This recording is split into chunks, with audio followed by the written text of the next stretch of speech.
Now we have multiple houses in Camden and Gloucester County, and and it's going to expand a little bit too. It's going to expand. I mean, not necessarily in direct recovery houses, but I have opportunities for people that are in the houses to start doing other stuff in the RV world, in the rental world, and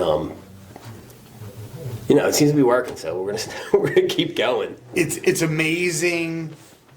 and humbling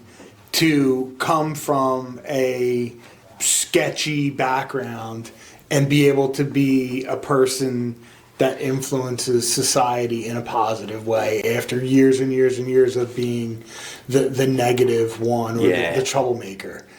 And to have a business or something where you can help people buy their first house, get off the streets, come out of treatment, get their life together, get their shit together, help them get a job, and in the end, the energy that you're putting out there is coming from your heart, I always think to myself that,